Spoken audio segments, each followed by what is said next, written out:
Hi guys, അങ്ങനെ Russia versus NATO എന്ന് പറയുന്ന ആ ഒരു യുദ്ധത്തിന്റെ പേടി എല്ലാവർക്കും തുടങ്ങിയിരിക്കുന്നു. ഏകദേശം തുടങ്ങിയ സാഹചര്യം തന്നെയാണ് ഉള്ളത്.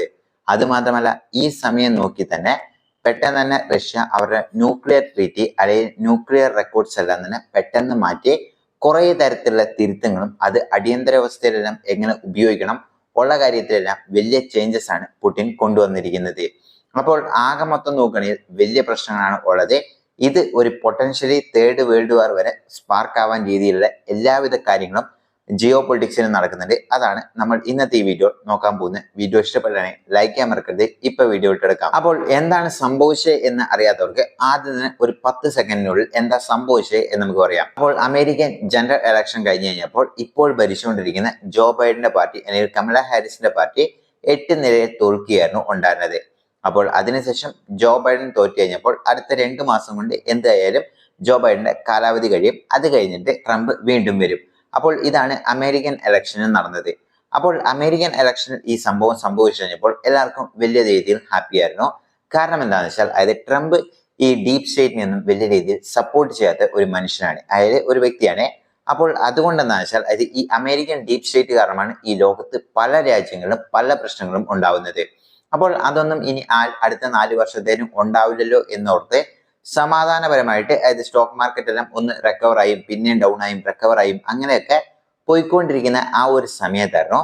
അപ്പോൾ ഈ കഴിഞ്ഞ 1 വർഷമായിട്ട് തന്നെ ഉക്രൈൻ പ്രസിഡന്റായ സെലൻസ്കിന്റെ ഒരു ആവശ്യം എന്തായിരുന്നു എന്ന് വെച്ചാൽ അമേരിക്കയും അതുപോലെ തന്നെ നാറ്റോ സംഘടനയുള്ള എല്ലാ രാജ്യങ്ങളും ഉക്രൈന് ആവശ്യത്തിൽ കൂടുതലുള്ള സഹായങ്ങൾ കൊടുക്കുന്നു, വെപ്പൺസ് കൊടുക്കുന്നു, അങ്ങനെയുള്ള എല്ലാ രീതിയിലുള്ള സപ്പോർട്ടുകൾ കൊടുത്തിട്ടും ഉക്രൈനെ അതായത് പ്രതീക്ഷിച്ചത്ര നേട്ടങ്ങളൊന്നും തന്നെ അവർക്ക് ഒന്നും തന്നെ ചെയ്യാൻ കഴിഞ്ഞില്ല. ഇത് ഒന്നാമത്തെ വലിയൊരു പരാജയമായി ഉക്രൈനും അതുപോലെ തന്നെ നാറ്റോ രാജ്യങ്ങളും കണക്കാക്കുന്നു. അപ്പോൾ നാറ്റോ രാജ്യത്തുള്ള ജനങ്ങൾ തന്നെ അതായത് ഇപ്പോൾ അമേരിക്ക പൈസ കൊടുക്കുന്നു എന്ന് പറഞ്ഞാൽ അമേരിക്കയ്ക്ക് എവിടെ നിന്നാണ് പൈസ കിട്ടുന്നത്? അതായത് കഷ്ടപ്പെട്ട് പണിയെടുത്ത് പൈസ ഉണ്ടാക്കുന്ന ആ ജനങ്ങളുടെ കയ്യിൽ നിന്ന് ഇൻകം ടാക്സും മറ്റ് ടാക്സുകളും എല്ലാം ഇമ്പോസ് ചെയ്ത് അവിടുന്ന് കിട്ടുന്ന പൈസ എല്ലാം തന്നെ ഊറ്റിയെടുത്തുകൊണ്ടാണ് ഈ ഉക്രൈന് കൊടുത്തുകൊണ്ടിരിക്കുന്നത്. അപ്പോൾ ഇത് അമേരിക്കൻ ജനങ്ങൾക്കും താല്പര്യപ്പെടുന്നില്ല, മറ്റ് പല രാജ്യത്തുള്ള ജനങ്ങൾക്കും അത്ര താല്പര്യപ്പെടുന്ന കേസല്ല. കാരണം ഇപ്പോൾ നമ്മൾ അതായത് ഇൻകം ടാക്സ് കൊടുക്കുന്നുണ്ട്, നമുക്ക് തന്നെ അത് തിരിച്ച് അതായത് നമ്മുടെ രാജ്യത്ത് ഒരു വികസനം വരിക ആ ഒരു രീതിയൊക്കെ നോക്കുകയാണെങ്കിൽ നമുക്കും അതൊരു നേട്ടമാണ്.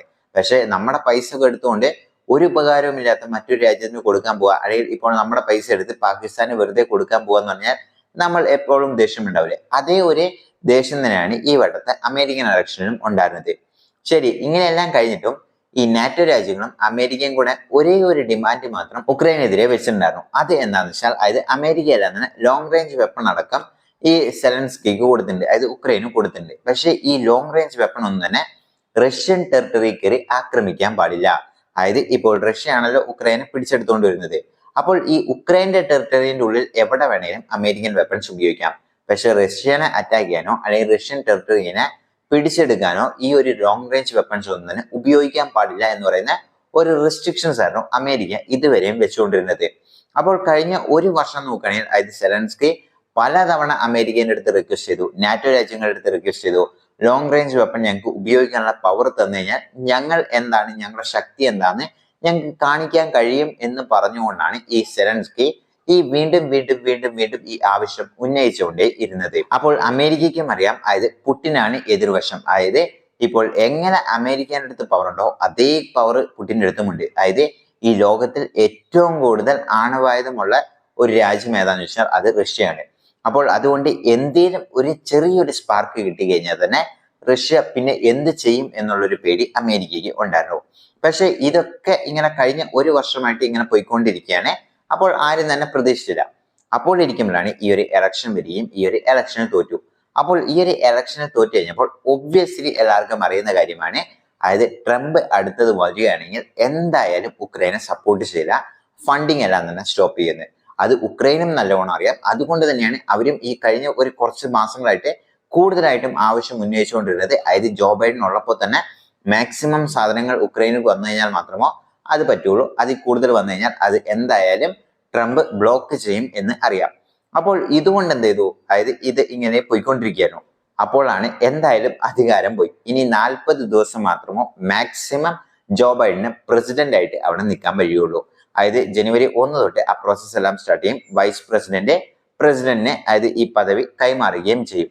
അപ്പോൾ അങ്ങനെയുള്ള സാഹചര്യത്തിൽ ഇപ്പോൾ ജോ ബൈഡൻ ചെയ്തിരിക്കുന്ന കാര്യം എന്താണെന്ന് വെച്ച് കഴിഞ്ഞാൽ ഉക്രൈനോട് പറഞ്ഞു, ഇനി നിങ്ങൾക്ക് അമേരിക്കൻ വെപ്പൺസ് ഉപയോഗിച്ചുകൊണ്ട്, അതും അമേരിക്കന്റെ ATACMS എന്ന് പറയുന്ന ആ വെപ്പൺ ഉപയോഗിച്ചുകൊണ്ട് തന്നെ റഷ്യൻ ടെറിട്ടറിയിലോട്ട്, ഉക്രൈൻ ടെറിട്ടറി അല്ല, റഷ്യൻ ടെറിട്ടറിയിലോട്ട് ഡയറക്റ്റ് ആയിട്ട് അറ്റാക്ക് ചെയ്യാം എന്ന് പറയുന്ന ഒരു പെർമിഷൻ കൊടുത്തു. ഈ ഒരു പെർമിഷൻ കിട്ടിയതും എല്ലാവരും ഒന്നും പറയുന്നു. കാരണം എന്താ വെച്ചാൽ ഓപ്പോസിറ്റ് നിൽക്കുന്ന ആൾ പുടിനും അതുപോലെ തന്നെ രാജ്യം ഏതാന്ന് വെച്ചാൽ റഷ്യയുമാണ്. അപ്പോൾ ഇങ്ങനെ ഒരു പെർമിഷൻ കിട്ടിക്കഴിഞ്ഞതും സെലൻസ്കിക്ക് വളരെയധികം സന്തോഷമായി. പെട്ടെന്ന് തന്നെ സെലൻസ്കി പ്രസിനോടൊക്കെ പറഞ്ഞു, ഇനി ഞങ്ങളല്ല സംസാരിക്കാൻ പോകുന്നത്, ഇനി മിസൈലാണ് സംസാരിക്കാൻ പോകുന്നത് എന്ന് പറയുന്ന വലിയ പഞ്ച് എല്ലാം അപ്പോൾ തന്നെ ഹെഡ്ലൈൻ ആയിട്ട് എല്ലാ മീഡിയകളിലും വന്നു. പക്ഷെ ഇത് അമേരിക്കയിലെ ജനങ്ങളും അതുപോലെ തന്നെ നാറ്റോ രാജ്യങ്ങളിലുള്ള പല രാജ്യങ്ങൾക്കും ഇത് അത്ര സമ്മതമുള്ള കാര്യമല്ല. പക്ഷെ എന്നിട്ടും അമേരിക്കൻ പ്രസിഡന്റായ ജോ ബൈഡൻ പോകുന്ന പോക്കിൽ എങ്ങനെയും ട്രംപിനെയും ഈ യുദ്ധത്തിൽ വലിച്ചടക്കാൻ പറ്റുമോ എന്നുള്ള രീതിയിൽ അദ്ദേഹം ചെയ്തൊരു കാര്യമാണ് ഇത്. അപ്പോൾ അങ്ങനെയുള്ള സാഹചര്യത്തിൽ പെട്ടെന്ന് തന്നെ ഇങ്ങനെ ഒരു പെർമിഷൻ കിട്ടി, ഒരാഴ്ചയൊന്നും വെയിറ്റ് ചെയ്തില്ല, അതേ ദിവസം തന്നെ ഉക്രൈൻ റഷ്യക്കെതിരെ അവർ ലോഞ്ച് ചെയ്തു. ഇതിൽ റഷ്യയുടെ S-400 എന്ന് പറയുന്ന അവരുടെ എയർ ഡിഫൻസ് സിസ്റ്റം 5 എണ്ണത്തിന് സക്സസ്ഫുൾ ആയിട്ട് തന്നെ ഡിസ്ട്രോയ് ചെയ്തു, മിഡ് എയർ വെച്ച് തന്നെ. പക്ഷെ ഒരെണ്ണം അവരുടെ ഇമ്പോർട്ടന്റ് ഫാക്ടറി അല്ല, ഈ വെയർ ഹൗസ് പോലത്തുള്ള കാര്യങ്ങൾ, ഈ വെപ്പൺസ് എല്ലാം കൊണ്ടുവന്ന് സ്റ്റോർ ചെയ്യുന്ന ആ വെയർ ഹൗസിൽ ഹിറ്റ് ചെയ്ത് അത് വലിയ രീതിയിലുള്ള നഷ്ടം റഷ്യക്ക് ഉണ്ടായിരിക്കുന്നു. അപ്പോൾ ഇതേ സാഹചര്യത്തിലാണ് പുടിൻ പെട്ടെന്ന് തന്നെ അവരുടെ ന്യൂക്ലിയർ ട്രീറ്റി കംപ്ലീറ്റ് ആയിട്ട് മാറ്റുന്നത്. ഇതുവരെയും പുടിൻ പറഞ്ഞിരുന്നു, വെസ്റ്റേൺ വെപ്പണിന്റെ ആരുടെയും വെപ്പൺ ഞങ്ങളുടെ രാജ്യത്തോട്ട് വരികയാണെങ്കിൽ അതൊരു വേൾഡ് വാറിലോട്ട് ലീഡാകും എന്ന് പുടിൻ ഓപ്പണായി ത്രെറ്റ് ചെയ്തു. അതുപോലെ തന്നെ ന്യൂക്ലിയർ വാറിലോട്ട് ഞങ്ങൾ കൊണ്ടുപോകും, അതിന് ഞങ്ങൾക്ക് മടിയില്ല എന്ന് പറഞ്ഞുകൊണ്ടിരുന്നു. അപ്പോൾ ഇതെല്ലാം തന്നെ പുടിൻ പറഞ്ഞുകൊണ്ടിരുന്നിട്ടുമാണ് ഈ ഒരു പെർമിഷൻ കൊടുത്തത്. അപ്പോൾ പുടിൻ പെട്ടെന്ന് തന്നെ ഈ ന്യൂക്ലിയർ ട്രീറ്റി മാറ്റാനുള്ള കാരണം എന്താണെന്ന് വെച്ചാൽ ഈ ന്യൂക്ലിയർ ട്രീറ്റിയിലെ പ്രധാനപ്പെട്ട 3 പോയിന്റുകളാണ് എല്ലാവരും പേടിയാവുന്നത്. ഒന്നാമത്തെ പോയിന്റ് എന്ന് വെച്ചാൽ റഷ്യയുടെ ഫ്രണ്ട്ലി രാജ്യങ്ങളായ ബെലാറസ് തുടങ്ങിയ രാജ്യങ്ങൾക്കും ഈ ന്യൂക്ലിയർ വെപ്പൺ അവർ കൊടുക്കും, അല്ലെങ്കിൽ അവിടെ സ്റ്റോർ ചെയ്യാൻ വേണ്ടി അവർ കൊടുക്കും എന്ന് പറഞ്ഞു. ഇതുകൊണ്ട് ഇനി ബെലാറസിന് ഒരു ന്യൂക്ലിയർ വെപ്പൺ കിട്ടും എന്നുള്ളത് യാതൊരുവിധ സംശയമില്ല. രണ്ടാമത്തെ കാര്യം എന്താണെന്ന് വെച്ചാൽ ഇതുവരെയും റഷ്യ എങ്ങനെയായിരുന്നു വെച്ചാൽ റഷ്യയുടെ എതിരായി നിൽക്കുന്ന ആരാണെങ്കിലും, ഇപ്പോൾ ഉക്രൈൻ ആണെങ്കിൽ വെപ്പൺ ഇല്ല. അപ്പോൾ ഈ ഉക്രൈൻ ന്യൂക്ലിയർ വെപ്പൺ ഇല്ലാത്തതുകൊണ്ട് അവർക്കെതിരെ ഈ ന്യൂക്ലിയർ വെപ്പൺ ഉപയോഗിക്കരുത് എന്നായിരുന്നു റഷ്യൻ കോൺസ്റ്റിറ്റ്യൂഷൻ പ്രകാരം ഉണ്ടായിരുന്നത്, അല്ലെങ്കിൽ റഷ്യൻ ന്യൂക്ലിയർ ഡീൽ ഉണ്ടായിരുന്നത്. ഇപ്പോൾ ഇന്ത്യയുടെ എങ്ങനെയാണെന്ന് വെച്ചാൽ ആദ്യം ആരാണോ നമ്മളെ അറ്റാക്ക് ചെയ്യുന്നത്, നമ്മൾ പോയി ഒരിക്കലും ന്യൂക്ലിയർ അറ്റാക്ക് നടത്തില്ല. പക്ഷെ ഏതെങ്കിലും രാജ്യങ്ങൾ നമ്മളെ അറ്റാക്ക് ചെയ്ത് കഴിഞ്ഞാൽ നമ്മളും തിരിച്ച് റിട്ടാലിയേറ്റ് ചെയ്യും എന്നുള്ളതാണ് ഇന്ത്യയുടെ പോളിസി. ഇതേപോലെ റഷ്യയുടെ പോളിസി എന്തായിരുന്നു വെച്ചാൽ ശത്രുപക്ഷത്ത് നിൽക്കുന്ന എനിമി രാജ്യത്തിന്റെ അടുത്ത് ഈ ന്യൂക്ലിയർ വെപ്പൺ ഇല്ലെങ്കിൽ അവര് അറ്റാക്ക് ചെയ്യില്ലാന്ന്. പക്ഷെ ഇതിൽ ഒരു തിരുത്തം കൊണ്ടുവന്നിട്ട് എതിരെ നിൽക്കുന്ന എനിമി രാജ്യത്തിന് സപ്പോർട്ട് ചെയ്യുന്ന രാജ്യങ്ങൾക്ക് ആർക്കെങ്കിലും ഈ ന്യൂക്ലിയർ വെപ്പൺ ഉണ്ടെങ്കിൽ ഞങ്ങൾ ഇനി അത് ഉപയോഗിക്കുമെന്ന്. അപ്പോൾ ഇവിടെ എന്താണ്, ഉക്രൈനെ സപ്പോർട്ട് ചെയ്യുന്ന നാറ്റോ രാജ്യങ്ങൾ, അതിലും അമേരിക്കേന്റെ അടുത്ത് എത്ര വെപ്പൺസ് ഉണ്ട്, ഈ ന്യൂക്ലിയർ വെപ്പൺസ് തന്നെ. അതുകൊണ്ട് ഈ യുദ്ധത്തിലും റഷ്യക്ക് ന്യൂക്ലിയർ വെപ്പൺ ഉപയോഗിക്കാം എന്നുള്ള രീതിയിലോട്ട് ചേഞ്ചസ് കൊണ്ടുവന്നു. അത് മാത്രമല്ല, ഇപ്പോൾ അമേരിക്കന്റെ ഈ വെപ്പൺ ഉപയോഗിച്ചിരിക്കുന്ന ഏകദേശം 300 കിലോമീറ്ററോളം പോകുന്ന ആ ഒരു മിസൈലുകളാണ്. ഇത് ഏകദേശം 150 കിലോമീറ്റർ അപ്പുറത്തുള്ള റഷ്യൻ ബോർഡറിൽ പോയിട്ടാണ് അറ്റാക്ക് നടത്തിയത്. അപ്പോൾ ഇവിടെയാണ് ഈ ന്യൂക്ലിയർ വെപ്പന്റെ പ്രാധാന്യമുള്ളത്. 5000-ലും അധികം ന്യൂക്ലിയർ വെപ്പൺ റഷ്യയുടെ അടുത്ത് മാത്രമുണ്ട്. ഏറ്റവും ശ്രദ്ധിക്കേണ്ട എന്താണെന്ന് വെച്ചാൽ നാറ്റോ രാജ്യങ്ങളായ ഫ്രാൻസിന്റെ സ്കാൽപ്പ് എന്ന് പറയുന്ന അവരുടെ ലോങ് റേഞ്ച് വെപ്പൺ ഉപയോഗിക്കാനുള്ള പെർമിഷൻ ഫ്രാൻസ് കൊടുക്കാമെന്ന് ഉക്രൈന് ഇപ്പോൾ ഉറപ്പ് നൽകി, അമേരിക്ക കൊടുത്തുകൊണ്ട്. ഇനി UK-യുടെ ഓം എന്ന് പറയുന്ന അവരുടെ ലോങ് റേഞ്ച് വെപ്പണും ഈ യുദ്ധത്തിൽ ഉപയോഗിക്കാം എന്ന് പറയുന്ന രീതിയിൽ അവരും പെർമിഷൻ കൊടുക്കാം എന്നുള്ള രീതിയിലോട്ട് അവരും സംസാരം തുടങ്ങിയിരിക്കുന്നു. അത് മാത്രമല്ല, ഇപ്പോൾ ജർമ്മനിയിൽ ഇലക്ഷൻ നടക്കുകയാണ്. അവരുടെയും ടെറോസ് എന്ന് പറയുന്ന ആ ഒരു പുതിയ ലോങ് റേഞ്ച് വെപ്പണും കൂടെ ഈ ഒരു യുദ്ധത്തിൽ ഉപയോഗിക്കുന്ന രീതിയിലോട്ട് ഇപ്പോൾ അവിടെയുള്ള പ്രതിപക്ഷ നേതാവ് ഞാൻ ഭരണത്തിലോട്ട് വരികയാണെങ്കിൽ സെലൻസ്കിക്ക് ഈ പെർമിഷൻ കൊടുക്കും എന്നാണ് പറഞ്ഞിരിക്കുന്നത്. ഇപ്പോൾ തന്നെ നോക്ക്, ഏകദേശം 4 രാജ്യങ്ങൾ, അമേരിക്ക, ഫ്രാൻസ്, UK, ജർമ്മനി, ഈ 4 രാജ്യങ്ങളും ഒരുമിച്ച് കൂടുകയാണ് എന്നുണ്ടെങ്കിൽ തന്നെ ഇതൊരു പൊട്ടൻഷ്യലി എങ്ങോട്ടാണ് നീങ്ങുന്നത് എന്ന് നിങ്ങൾക്ക് ഊഹിക്കാവുന്നതുള്ളൂ. ഇത് തന്നെയാണ് സെക്കൻഡ് വേൾഡ് വാറിൽ നടന്നത്. ഇങ്ങനെ ചെറിയ ചെറിയ യുദ്ധം ഇങ്ങനെ വന്നാണ് അത് ഒരു പൊട്ടൻഷ്യലി വലിയ വാറിലോട്ട് പോയത്.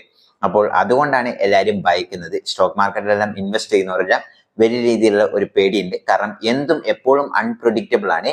അപ്പോൾ ഇനി ജോ ബൈഡൻ പോയതിനു ശേഷം മാത്രം സ്റ്റോക്ക് മാർക്കറ്റിൽ പുതിയ വരുന്നവരെല്ലാം ഇൻവെസ്റ്റ് ചെയ്താൽ മതി എന്നാണ് എല്ലാവരുടെയും ഒരു അഡ്വൈസ്. അല്ലെങ്കിൽ ഇതേപോലെ എന്തെങ്കിലും മണ്ടത്തരം അദ്ദേഹം വീണ്ടും കാണിച്ചുകൊണ്ടേയിരിക്കും. അത് സ്റ്റോക്ക് മാർക്കറ്റിന് വലിയ രീതിയിലുള്ള അടി തന്നെ വരും. അപ്പോൾ നിങ്ങൾ എന്താണ് ഇതിനെക്കുറിച്ച് വിചാരിക്കുന്നത്? താഴെ കമന്റ് ബോക്സിൽ മെൻഷൻ ചെയ്യുക. See you next video.